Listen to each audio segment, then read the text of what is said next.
Tunis sera la capitale du para-athlétisme à l'occasion de la tenue du Grand Prix de Tunis du lundi 16 au mercredi 18 juin, donc au stade d'athlétisme de Rades.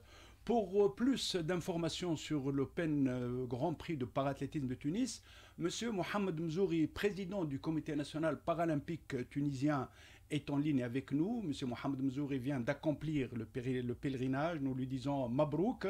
Bonjour et bienvenue sur RTCI. Bonjour Sinodine et merci pour l'invitation et bonjour pour chères auditrices et auditeurs. Merci beaucoup. Et alors, je salue l'intérêt que RTCI porte pour le sport paralympique. C'est notre devoir, Monsieur Mohamed. Le Grand Prix de Tunis, donc de parathlétisme, enregistre une participation importante de pays et d'athlètes, Monsieur Mohamed. Oui, effectivement, c'est avec une certaine fierté que je vous présente un événement d'ampleur exceptionnelle qui est le Grand Prix de Tunis, qui est, comme vous venez de le dire, qui se tiendra du 16 au 18 au stade d'athlétisme Rades. Cette manifestation, plutôt ce meeting, constitue la plus grande manifestation, je pèse mes mots, mais planétaire du para-athlétisme pour cette saison. Tunis aura l'honneur d'accueillir plus de 540 athlètes. Je parle d'athlètes, des participants dans les environs de 900, venus de 60 pays à travers le monde. Ce chiffre sans précédent confirme la place centrale qu'occupe désormais la Tunisie sur la scène sportive internationale. Et cette édition du meeting Grand Prix sera marquée aussi par la présence d'un invité de très haut rang, c'est à savoir le président, M. Andro Persson, le président de l'IPC, qui fera le déplacement personnellement pour saluer tout d'abord l'engagement de la Tunisie et ses institutions en faveur du sport inclusif.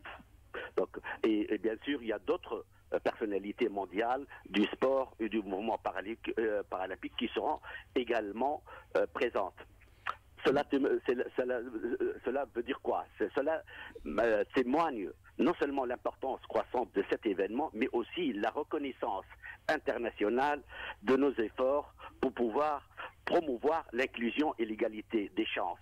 Car, comme vous le savez, nous autres, on a le double aspect. Il y a l'aspect sportif, il y a aussi l'inclusion de ces personnes, c'est-à-dire leur permettre d'avoir leur droit constitutionnel de pratiquer le sport. Donc, à égalité de chances avec tout le monde, quoi. Monsieur Mohamed Mzouri, le Comité national paralympique tunisien accorde plusieurs objectifs à ce Grand Prix au regard de la composition des athlètes qui prendront part à la compétition. Nous allons assister lors de ce Grand Prix donc à avoir de nouvelles figures, à nouvelles générations qui vont prendre le relais donc des champions mondiaux que nous avons. Effectivement, c'est l'objectif de l'MPC et de la fédération aussi handisport. Ce Grand Prix va voir la participation de 34 athlètes tunisiens. À l'instar de nos champions, je cite exemple Atlili, Walid Ktila, Mawa Bahmi, Aïch Bebli, Walid Bikhoul et d'autres. Mais aussi, il y a des athlètes promoteurs, tels que, il y a des athlètes qu'on attend qui vont prendre la relève, tels que Wassim Salhi pour le lancement du poids, il y a Saifeddin Belkhi aussi sur longueur, il y a Ayman Lakoum aussi pour le poids. Donc ça, c'est que notre objectif, c'est-à-dire que la Tunisie, elle occupe une place importante à l'échelle mondiale. Et on tient pour garder cette place avec l'inclusion du son nouveau, quoi, à travers ces athlètes-là. Alors, des observateurs, Monsieur Mohamed Mzouri, ont relevé que la Tunisie a participé au tournoi de Paris de handisport du 2 au 4 juin avec 2 athlètes seulement. Alors, ils se demandent pour quelles raisons il y a eu ce choix de 2 athlètes seulement. La raison est simple, c'est le meeting de Tunis. Il a plus, à l'échelle mondiale, il a plus d'importance que le meeting de Paris. Si on compare, il y a une vingtaine de pays qui ont participé au meeting de Paris, donc, mais le meeting de Tunis, il y a une 60aine de pays. Donc le meeting, et le meeting de Tunis, il est le plus ancien ancien. On est maintenant à la 19e édition. Donc, et depuis 2007, on a eu le label Grand Prix. Pour chères auditrices et auditeurs, le Grand Prix, c'est quoi? Le Grand Prix, on accorde le Grand Prix pour le meeting qui a on a des exigences. Donc qui accepte ces exigences-là. Donc nous autres, depuis 2007, notre meeting, il a eu ce label, le Grand Prix. Au monde, il y a 7 pays qui ont l'honneur d'avoir le Grand Prix. C'est la Tunisie, parmi les premiers qui a eu ce label, quoi. Monsieur Mohamed Mzouri, merci donc pour toutes ces clarifications donc sur le Grand Prix de Tunis qui se déroulera du 16 au 18 juin. Donc pour les sportifs, soyez nombreux donc pour assister donc aux performances de tous les sportifs, surtout des nôtres. Merci donc pour toutes ces informations sur le Grand Prix du paraathlétisme qui se tiendra, je rappelle une nouvelle fois, au stade d'athlétisme de Radès du 16 au 18 juin. Merci beaucoup. Merci. Le deuxième événement donc, qui focalisera l'attention des sportifs ce week-end est la première Coupe du Monde des clubs de football organisée aux États-Unis avec la participation de l'Espérance sportive de Tunis. Cette première édition organisée aux États-Unis juste une année avant la Coupe du Monde et avec 32 équipes réparties en 2 poules. Notre représentant, l'Espérance, fait partie du groupe D, composé de Flamengo du Brésil, des clubs américains de Los Angeles et de Chelsea de l'Angleterre. Le match d'ouverture aura lieu demain à 2h du matin, donc essayez de veiller pour voir ce premier match entre El d'Égypte et Inter Miami des USA, l'Inter Miami au sein duquel évoluent la star Lionel Messi, l'Uruguayen Luis Suarez et les Espagnols Jordi Alba et Sergio Busquets. 2 autres matchs auront lieu demain, donc au programme de la première journée de la Coupe du Monde des clubs de football. À 18h, Bayern Munich, Auckland City et à 21h, Paris Saint-Germain, Atlético Madrid. L'Espérance entamera la compétition le mardi 17 juin à 2h du matin, heure tunisienne, en affrontant Flamengo du Brésil sur la pelouse du stade Lincoln de Philadelphie. Il faut avouer que la FIFA a mis le paquet financièrement pour faire réussir la Coupe du Monde des clubs. En effet, elle a provisionné la somme de 1 milliard de dollars qu'elle qualifie de la plus grosse dotation jamais attribuée à une compétition comprenant une phase de groupe, une phase à élimination directe. Une partie des gains est liée à la seule participation et une deuxième liée à la performance sportive lors de la compétition. Bien sûr, il y a eu quand même une petite discrimination dans la mesure où les clubs n'ont pas reçu la même dotation pour leur participation. À titre d'exemple, un club européen peut recevoir entre 13 et 39 millions de dollars, alors qu'un club du continent africain comme l'Espérance recevra l'équivalent de 10 millions de dollars.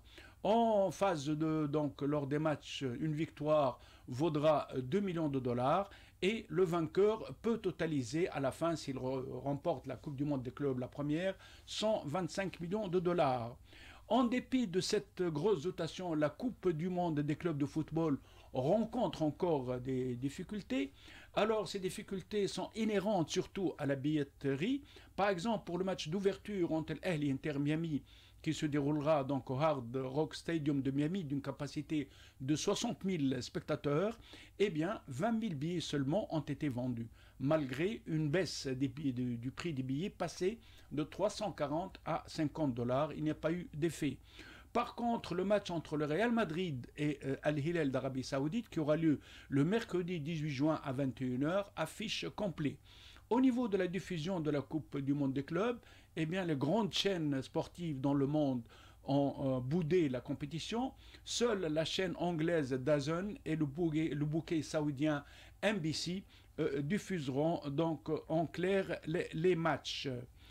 En judo, notre représentante Oumaima Bdioui rate son entrée au championnat du monde qui a débuté hier à Budapest.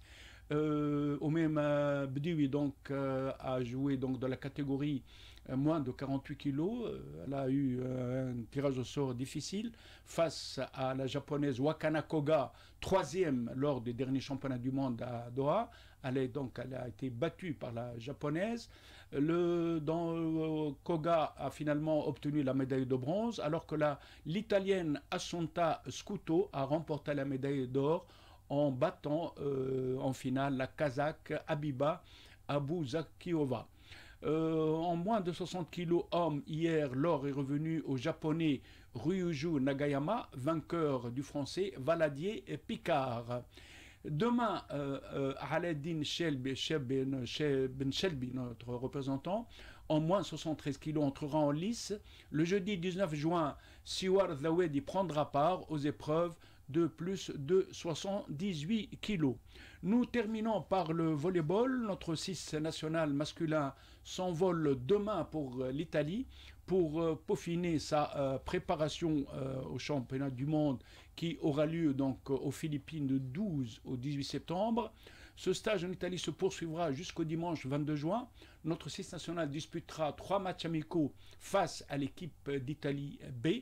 Et les participants, donc 20 joueurs à ce stage en Italie, il s'agit de Khaled Ben Slimane, Hamza Nagga, Mohamed Ben Youssef, Mohamed Ali Ben Othman, Ilyes Karamos, Ilyes Ben Achir, Ala Samoud, Ahmed Bousabbeh, Ahmed Al-Qadi, Slim Mbarki, Mohamed Ridan, Mohamed Halal, Hamza Hafayed, Ali Liangi, Nabil Azouzi, Walid Bakour, Oussama Ben Ramadan, Omar Al-Hagarbi, Mehdi Ben Tahar et Taïb Korbousli.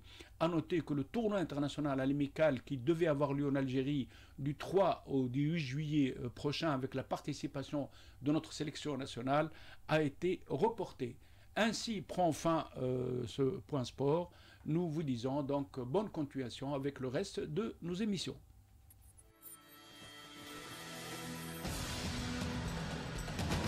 Le point sport. Résultats et analyse sur RTCI. RTCI.